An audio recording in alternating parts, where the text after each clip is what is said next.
Hey guys, what's going on? Welcome back to another video. Hope you guys enjoyed the last video, which was about, what was it about? Sorry, I literally just woke up not too long ago. I like stayed up way too late last night. It was like 4 o'clock in the morning, so I'm a little tired. But um, what was the video? Oh my gosh, I'm blanking. um, what was the video? Alan Horn's retirement. Yes, I talked about Alan Horn's retirement not too long ago. So hopefully you guys enjoyed that video. I'm gonna stick to the raw video from now on because it seemed like you guys didn't like the edited version that I did for the Nolan video. So we're just gonna stick with the raw format moving forward, um, just because it's easier for me, and I think that it makes it a more accessible and more entertaining of sorts. I don't know, for you guys.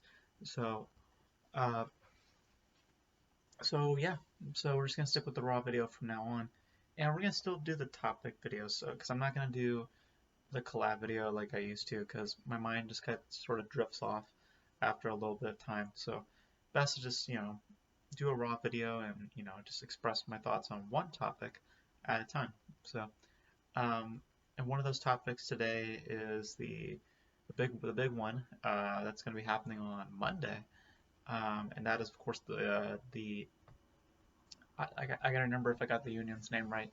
IATSE, I think that's what it is.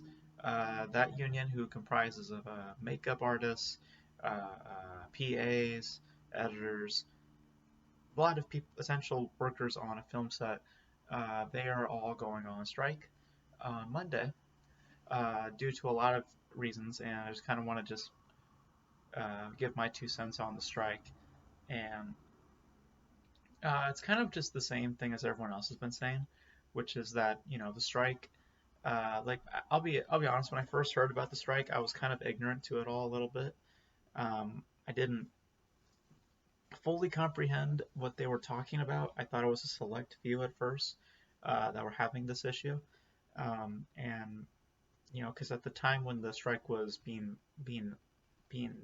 uh, put into the public eye, from what I remember, it was just a few people who were having this issue.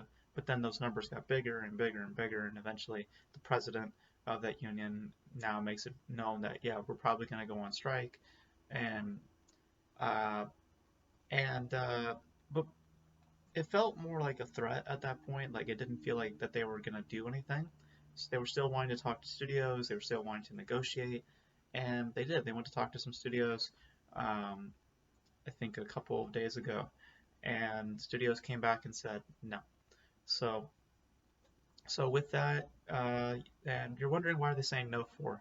Um, there is a lot of how should we say it? A lot of uh, mistreatment, I guess we could say, that with editors, with crew members, PAs being overworked. Some of them being worked for like 14, 16-hour days, which is crazy. I worked for like 10 hours on a set once, and I could vouch for just working for 10 hours on a set is just grueling. So I can't imagine what 16 hours must feel like, and then doing that every single day for like 2 or 3 months at a time. It's crazy. Um, I do acknowledge though, like you should know what type of set you're getting into. Like if you're walking into Avengers, it's not going to be a walk in the park, you know. Um, and if you work on something like Never, Rarely, Sometimes, Always, you should expect a certain type of environment. You know, one of them is going to be a lot more stressful, while the other one's going to be a lot more creatively fluent. Um, so that's the only thing I would give my 2 cents on in regards to working hours. I would always say like, hey, look, there's going to be longer hours on those big Avengers films or those big types of films because they require a lot more attention and they have so much more on a technical level that these other movies do not have.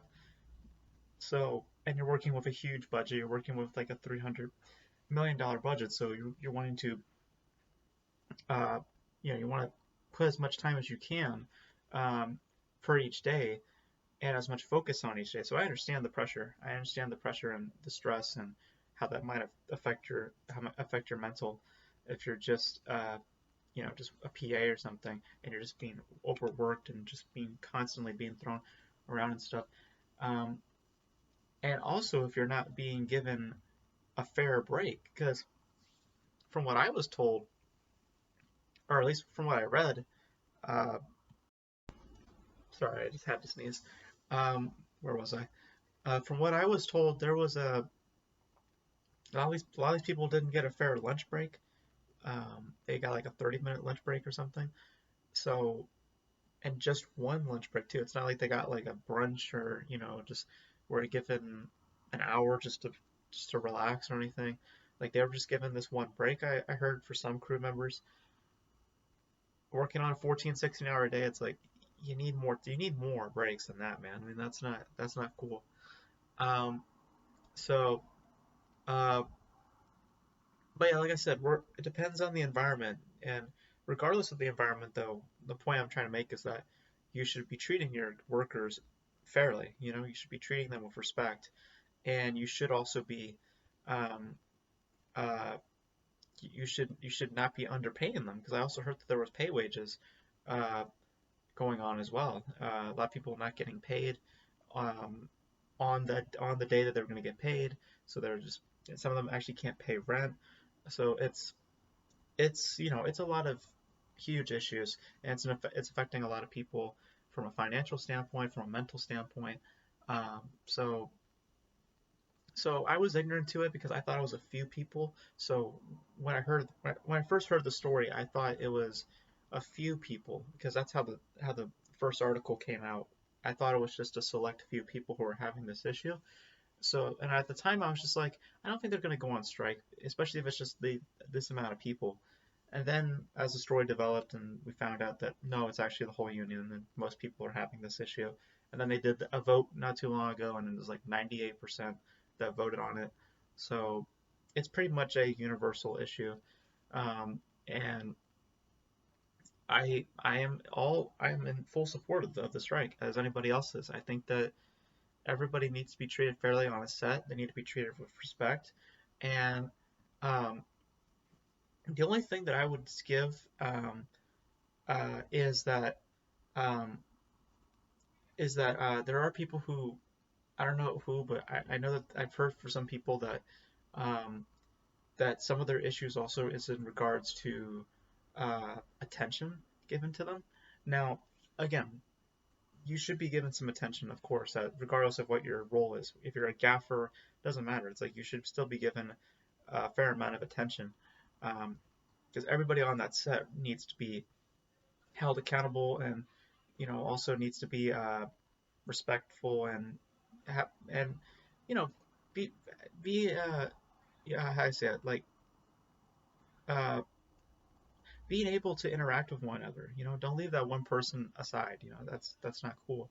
Um, but what I was wanting to allude to is that depending on who you are on the set, there is such a thing as bias on a set. Now we're talking about Hollywood sets. I'm not talking about if I worked on something, or if I was working on something, or an independent of some kind.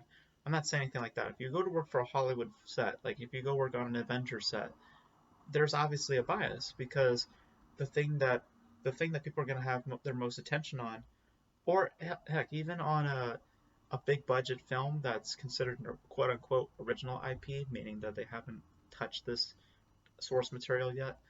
Um, and if they get someone like The Rock to star in that type of movie, all of your attention is going to be on The Rock, because The Rock is the reason why that movie's getting made in the first place. Um, so, so like when you work on Avengers and Star Wars, it's still stressful enough because you're wanting to make Avengers, and there's a committee of people that want a certain vision. And if you go to something like Rampage, um, all the attention is going to be on The Rock, and The Rock is kind of basically steering that ship, um, because without him, that movie wouldn't be made. So it's that there is a bias on set all the time, but it's always catering to the moneymakers, or the people that is, uh, like the producers, the executives. Like there is a bias, or a big star like The Rock or Robert Downey Jr. or uh, Ryan Reynolds. Like, like if any of those stars were to be put on a on a movie, and they were the star of it,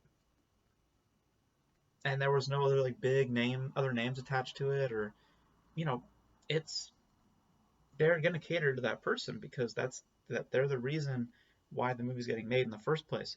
And again, if you go to an Avengers or a Star Wars set, they're going to cater to a committee, to an executives, to a committee of people who have plotted out a vision, and they want that particular vision to be what to be the movie.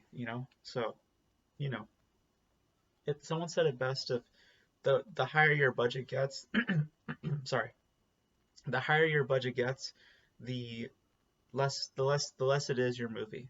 And so if you're working on a Star Wars movie, like it's not really your movie. If you're working on an Avengers movie, it's not really your movie. Um, if you work on Never Really, Sometimes Always, that's your movie. If you work on Baby Driver, that's your movie. Like, there's a certain budget range that is considered your movie, and then there's the studio's movie that you just happen to be directing. Um, so it's that's the kind of sets that you have to understand. So, and within that, um, there's going to be certain treatments. So if you're on an Avengers set, there's a likelihood that you're probably not going to get a lot of attention because of the reasons I just laid out.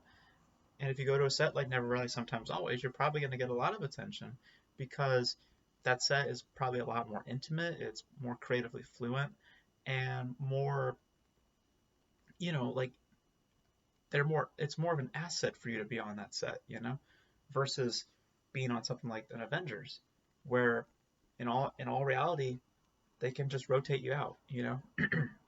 So um, so I don't think that way. I mean, I think everybody I bring on board is an asset, and I want them to all have fun on the set. If that's my job. If I'm helming a film, that's my job, is to make sure everyone's having fun on set while also telling the best story possible. So so that's my job, is to make sure everyone's having fun and everyone's having their say on the movie too. So but that's not how it is in Hollywood. So um, but yeah, all these pay wages, all these mistreatments, they have to be done away with. And if a strike is the answer for it, then so be it.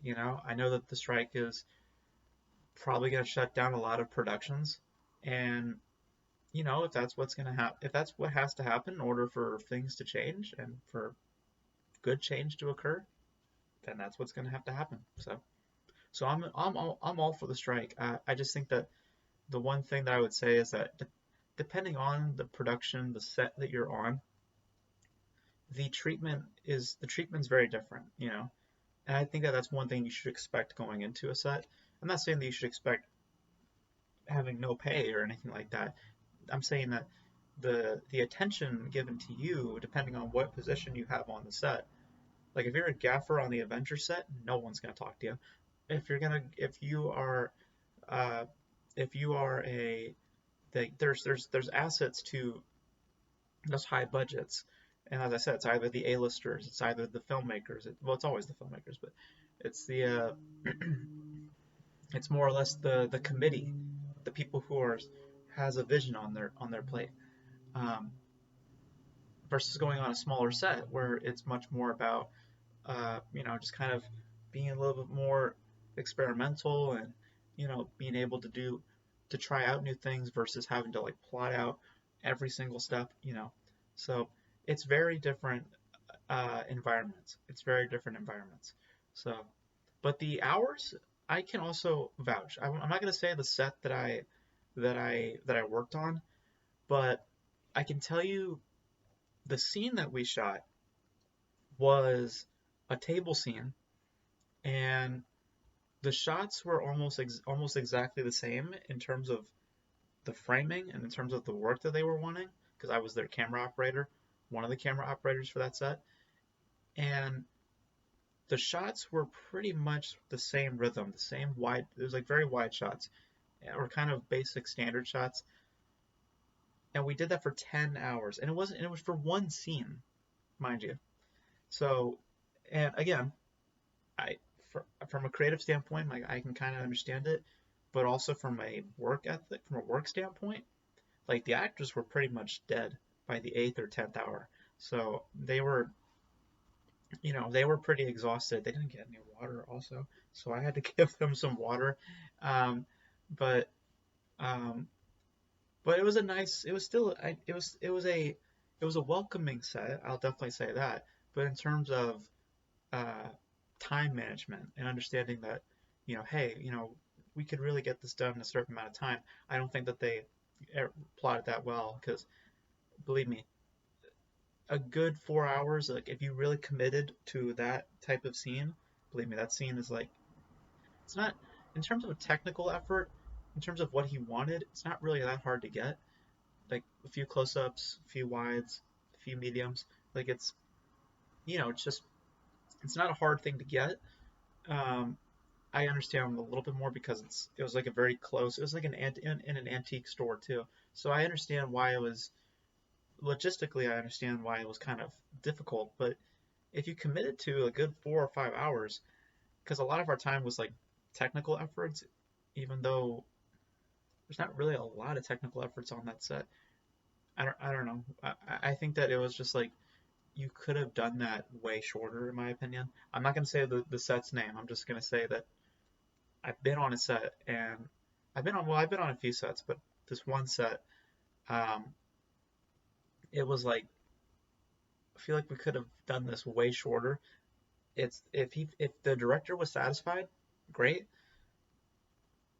But as one of the workers there, yeah, it was a bit too much. It was a bit too long to stay, and I could absolutely in a certain respect sympathize with those union workers and uh, I can't even imagine, you know, imagine doing 14 to 16 hours every day, you know, like that sucks, dude.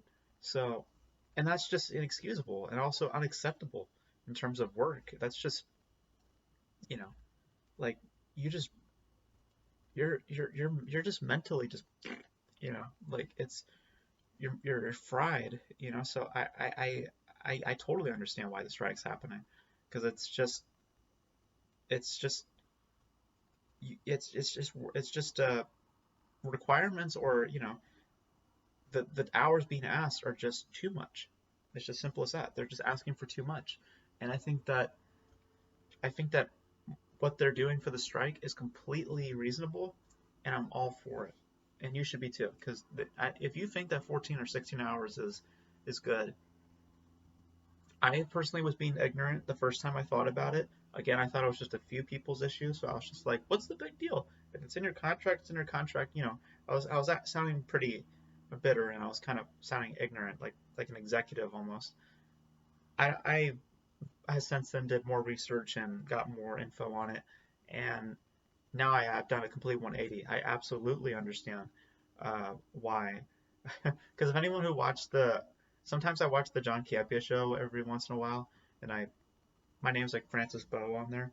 Um, I got into a little bit of because I had a union member come on and do an interview. Um, that was when I was being a little ignorant in my head because I was still uh, writing off of the first report that came out with the strike, and it was just like a few people that were having this issue, like a couple of groups, but it wasn't the whole union. Since then, I guess it's the whole union has come out, and that's what I learned. So now knowing all that information, yeah, the strike needs to happen, and I'm totally by it.